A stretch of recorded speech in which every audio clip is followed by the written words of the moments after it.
Então, vou fazer umas perguntas aqui para vocês respondem. Quem não estava aqui, né? Quem estava aqui já sabe. Para ser salvo, a gente precisa ir na igreja? Precisa ir na igreja? Não. Para ser salvo, a gente precisa se batizar, orar? Precisa orar para ser salvo? Para ser salvo, a gente precisa fazer jejum? Não. Ser batizado? Sim. Tem que ser batizado, você acha? Não. Abre para mim Lucas 23, 39. Então, para resumir essa passagem, o que Jesus está dizendo? Jesus está lá crucificado e com ele tem 2 ladrões, um de cada lado. Um ladrão está falando: já que você é Deus, por que você não se salva então? Por que você não se tira daqui?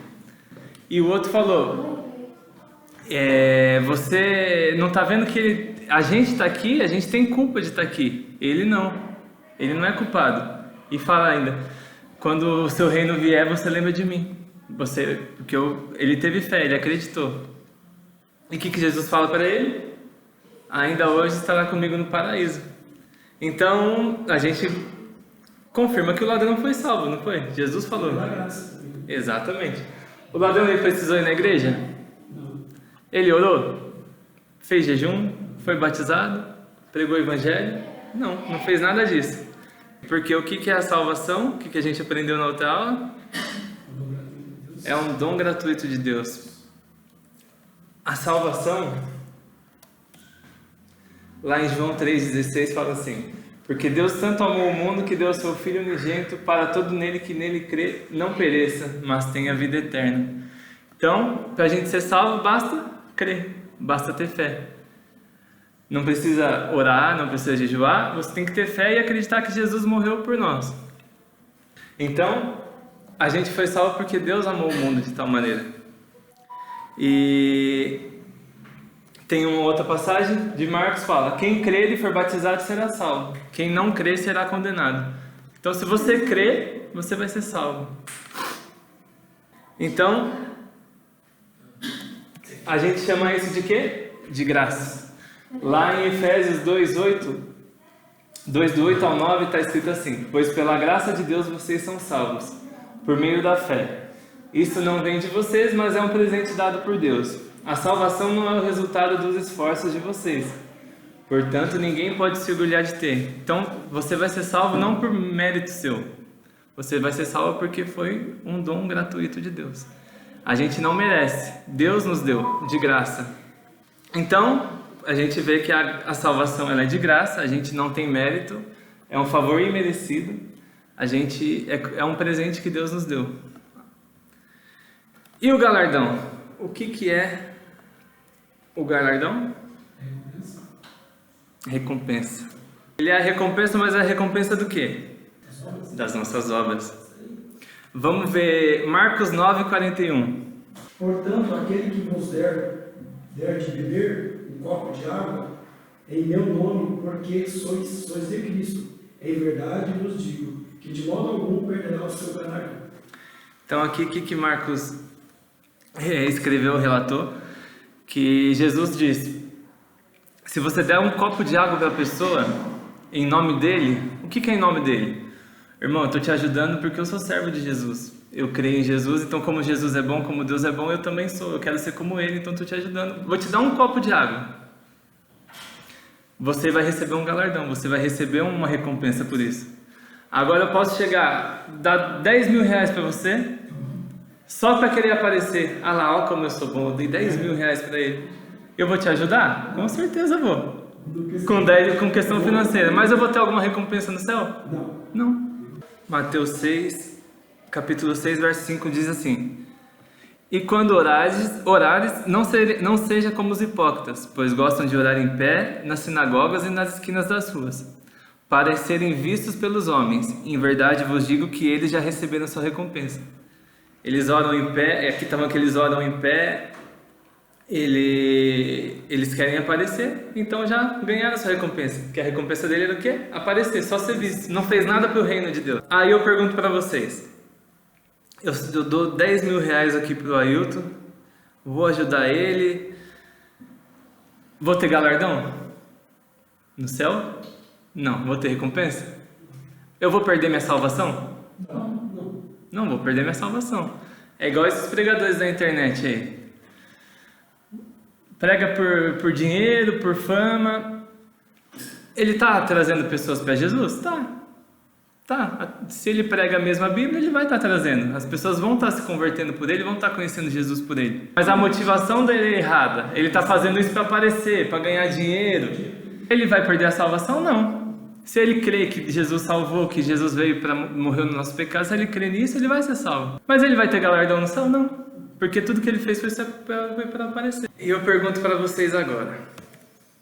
O que Abraão, Moisés, Isaías, Davi, João Batista, Paulo, Billy Graham têm em comum? Abraão foi o pai de multidões, né? Moisés, então, tirou o povo do Egito, caminhou 40 anos no deserto e levou o povo para próximo ali da terra prometida. Isaías, então, profeta. Davi, homem segundo o coração de Deus. João, todos são homens de Deus. A gente viu que eles fizeram grandes coisas, trouxeram muitas almas, ganharam muitas almas para Jesus. E agora é justo essas pessoas terem irem para o mesmo paraíso, como Jesus disse, que o ladrão foi? Deus é justo, não é? Então, não seria justo eles terem a mesma recompensa do que o ladrão na cruz fez. Porque provavelmente o ladrão na cruz viveu a vida inteira no erro, né? O ladrão na cruz ele teve uma vida inteira em pecado, pecando. E no final, ele, com a graça de Deus, foi salvo. E agora, não seria justo ter a mesma recompensa que Moisés teve? E aqui a gente chega, o que é esse galardão então? Será que tem a Bíblia afirma o que é isso aí? Então, a Bíblia não afirma, mas a gente consegue ter uma ideia do que é. Falando de coroa, igual, Pedro fala, coroa de glória. Alguém abre para mim 1 Pedro, 2 Timóteo e Tiago. 1 Pedro 5,4. Quando o Supremo Pastor se manifestar, recebereis a imperecível coroa de glória. Então aqui está falando que como Supremo Pastor, quem que é? Jesus. Então aqui está falando que a gente vai receber uma coroa de glória. Timóteo. Agora está reservada para mim a coroa da justiça, que o Senhor, o justo juiz, me dará naquele dia. Não somente a mim, mas também a todos que amam a sua vinda. Então aqui falou de justiça, que quando Jesus voltar, vai estar a justiça ali preparada para a gente, vai ser... E agora, Tiago 1,12. Bem-aventurado o homem que suporta com perseverança a aprovação, porque depois de ter sido aprovado, receberá a coroa da vida, a qual o Senhor prometeu aos que o amam. As pessoas entendem isso como se fosse galardão. Eu não entendo por quê. Alguém vai morrer na eternidade? Então a coroa da vida é para todo mundo vai viver eternamente. Certo? Então não vai ter diferença, todos vão viver. Vai ter injustiça no céu? Então também não tem como ser um galardão, porque vai ser justo, a eternidade é um lugar justo, então vai ser justo para todo mundo, não vai ser injusto para ninguém. E a glória também, a gente vai estar no céu, um lugar de glória, glória para todos. Então, eu não creio que seja isso. Vamos ver o que diz Paulo, 1 Coríntios 15. Eu vou ler aqui, para ficar mais fácil. 1 Coríntios 15, ele vai falar, Paulo faz uma comparação da ressurreição e começa a contar como que vai ser. E tem um trecho, depois vocês podem ler, que Paulo fala que os nossos corpos... Paulo fala... antes disso, tem gente que acha também que esse galardão é uma hierarquia. Mas aí lá em Coríntios, o que Paulo fala? Que os nossos corpos serão... Nossos corpos serão como estrelas. Brilhantes. O que mais que ele fala? Alguns são maiores, outros menores. Umas brilham mais e outros brilham menos. Eu vou falar o que eu acho, mas ninguém tem certeza, né? Porque a Bíblia não deixa tão claro assim. Mas o que eu acho? O galardão vai ser o conhecimento que você vai ter de Deus. E por que eu falo isso? Porque foi o que a Thay falou. Quando Deus passou na frente de Moisés, Moisés já não voltou com o rosto brilhando. Então, quando Paulo fala que umas pessoas vão brilhar mais, é que vão conhecer mais de Deus, vão estar pode ser até mais próximo, mas vão ter um conhecimento mais de Deus. Então, quanto mais você se entregar para Ele aqui, é o mais que Ele vai te entregar mais lá. É isso, eu entendo que seja assim. Quanto mais a gente se entregar, mais Ele vai entregar pra gente. Então isso de brilhar mais ou não, é estar mais próximo de Deus ou não. Você conhecer mais de Deus. E aí Paulo fala que vai ter estrela maior, estrela menor. Quando você vê uma pessoa de longe, ela está bem pequenininha. Quando você está vendo uma pessoa de perto, ela está maior. Então eu acho que ele fala isso em relação à distância que a gente vai estar. Então, de conhecimento. Ou até de proximidade com Deus, né? Então, eu creio que quando Paulo escreve isso, falando de como vai ser a glória, ele está se referindo a isso. Então, o galardão é o conhecimento que a gente vai ter de Deus na glória, no paraíso. Tanto é que o ladrão da cruz, ele não teve tanto conhecimento de Deus. Ele não teve tempo, ou não se dedicou tanto. Agora, totalmente diferente de Moisés, de Abraão, porque vai ter coroa de glória para todo mundo, vai ter coroa de justiça para todo mundo, vai ter coroa de vida para todo mundo, porque ninguém vai morrer. Então, eu entendo que esse seja o brilho que Paulo se refere. E recompensa para quem não vai ser salvo, vai existir também? É justo também, se a gente for pensar. Tainara, ela só não quis seguir Jesus, ela quis seguir Buda, sei lá, quis seguir um outro Deus, mas ela foi uma boa pessoa. Ela pagava imposto, ela era educada, era correta. Ela vai receber a mesma recompensa pro lado ruim do que, sei lá, Hitler, que matou milhões e milhões de pessoas, que fez tudo de errado. O galardão não é pecado, o galardão tem a ver com recompensa dos seus atos. A palavra galardão vem do idioma hebraico que significa sacar. Pode ser traduzida como salário, remuneração, mas é mais usado como recompensa. Se você fez uma atitude boa, você vai ter uma recompensa boa. Se você teve uma atitude ruim, você vai ter... Eu penso assim, que vai ter uma recompensa aqui. Será? Vamos ler então. Mateus 11, do 20 ao 22 eu vou ler aqui para vocês. E depois eu vou explicar. As cidades obstinadas. Mateus 11, do 20 ao 22. Então, ele começou a denunciar as cidades onde se realizará a maior parte dos seus milagres, por não terem se arrependido, dizendo: ai de ti, Corazim, ai de ti, Betsaida, porque se em Tiro e Sidom se realizassem os milagres que em vós se realizaram, há muito tempo elas teriam se arrependido, com roupas de saco e cinza. Por isso eu vos digo que no dia do juízo haverá menos rigor para Tiro e Sidom do que para vós. Mas o juízo não é só para os salvos? O tribunal de Cristo. O tribunal de Cristo é para os salvos. Agora o juízo de Deus é para todos. E o que significa essa passagem? Tiro e Sidom, eles eram cidades fenícias. Então, na própria raiz da cidade, eles já seguiam outros deuses. E Corazim e Betsaida foi cidade onde Jesus fez milagre. E o que aconteceu? Eles não reconheceram Jesus. Jesus estava lá fazendo, é o que a mãe sempre fala, Jesus estava lá fazendo milagre, fazendo as coisas, pegando o olho, colando a orelha, levantando paralítico, ressuscitando morto, e eles não reconheceram. Era uma cidade de judeu, de hebreu, a cidade da própria descendência de Abraão, e eles não reconheceram Jesus. E o que coloca? Tiro e Sidom é como se fosse o Japão. A maioria no Japão, eles não são cristãos, eles são budistas. Ou a maioria na Índia, eles também não são cristãos, eles têm os outros deuses. E o que que Mateus, o que essa história, essa parábola, esse conto, né, diz que se Jesus tivesse feito milagres nessas cidades, eles teriam se convertido.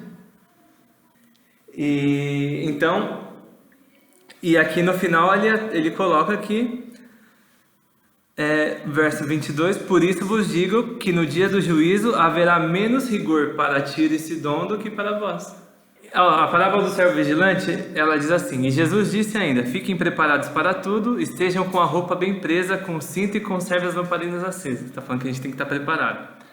Sejam como os empregados que esperam pelo patrão que vai voltar da festa de casamento. Logo que ele bate na porta, os empregados vão abrir. Felizes aqueles empregados que o patrão encontra acordados e preparados. Eu afirmo a vocês que isso é verdade. O próprio patrão se preparará para servi-los. Então está falando que Jesus vai chegar aqui e a gente tem que estar preparado. Vigilante, porque aí Jesus vai nos servir. Eles serão felizes se o patrão encontrar alerta, mesmo que chegue à meia-noite ou até mais tarde. Então, independente de quando Jesus voltar, a gente tem que estar alerta. Lembrem disso, se o dono da casa soubesse a hora que o ladrão viria, não deixaria roubar sua casa. Vocês também fiquem alertas, porque o Filho do Homem vai chegar quando não estiverem preparados. Então aqui ele está falando que a gente tem que estar vigilante, a gente não sabe quando Deus vai voltar. E aqui só para ver o desfecho, né?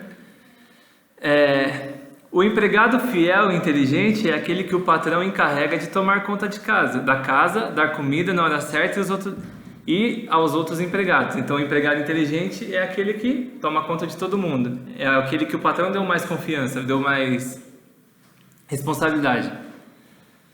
Feliz é aquele empregado que estiver fazendo isso quando o patrão chegar. Então se você é um pastor, você vai estar pastoreando, você vai estar fazendo tudo certinho. Se você é do louvor, você vai estar louvando com amor. Você tem que ficar feliz que Jesus voltou, não com medo.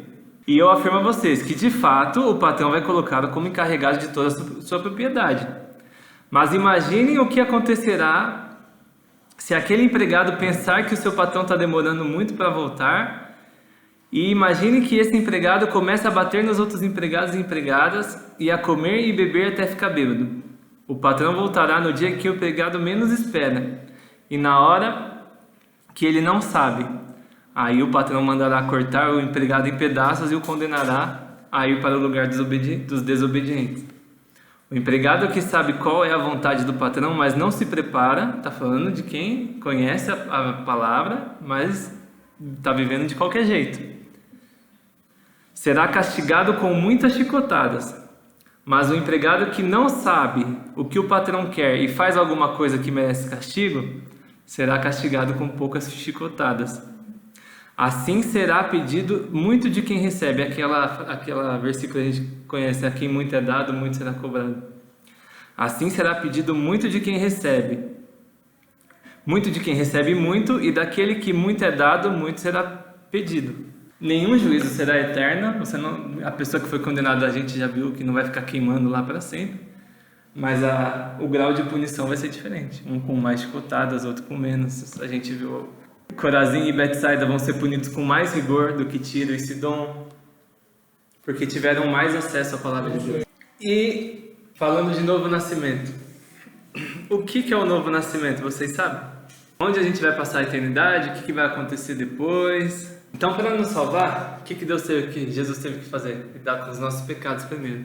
Alguém sabe o que significa a palavra pecado? Errar o alvo. Então, no hebraico é a palavra chet, ou chat, ou tem vários derivados, né? Mas um dos significados é errar o alvo, fracassar ou estar em erro. E quando a gente lê no hebraico, a gente percebe que o pecado não é um defeito. O pecado não é uma doença, o pecado ele nos separa de Deus, de Jesus, por quê? Porque a gente erra o alvo, porque a gente começa a ir para o lado ao contrário, então quanto mais errar o alvo, mais longe a gente fica. O pecado, ele se for uma falha, um fracasso ou estar em erro, ele não é um defeito, mas é um erro humano. Então é o ser humano que escolhe pecar, é o ser humano que erra o alvo. E o que vai basear esse estudo da próxima semana é João 3. Então, João 3, o título é Jesus fala de um novo nascimento com Nicodemos. Então, havia um fariseu chamado Nicodemos, que era líder dos judeus. Uma noite ele foi visitar Jesus e disse: Rabi, nós sabemos que o Senhor é um mestre que Deus enviou, pois ninguém pode fazer esses milagres se Deus não estiver com ele. Jesus respondeu: eu afirmo ao Senhor que isso é verdade, ninguém pode ver o reino de Deus se não nascer de novo. E Nicodemos perguntou: como que um homem velho pode nascer de novo? Será que ele pode voltar para a barriga de sua mãe e nascer outra vez? Jesus disse: eu afirmo ao Senhor, está falando ao Senhor Nicodemos, né? Que isto é verdade, ninguém pode entrar no reino de Deus se não nascer da água e do Espírito. Quem nasce de pais humanos é um ser de natureza humana, quem nasce do Espírito é um ser de natureza espiritual. Por isso, não fique admirado porque eu disse que todos vocês precisam nascer de novo. O vento sopra onde quer e ouve-se o barulho que ele faz, mas não se sabe de onde ele vem, nem para onde vai. A mesma coisa acontece com todos que nascem do Espírito. E o 16, João 3,16. Então, o que a gente vai pegar é esse verso aqui. E Jesus respondeu, disse, na verdade te digo, que aquele que não nascer de novo não pode ver o reino de Deus. E eu vou deixar para vocês, para essa semana. Mas o que é esse novo nascimento?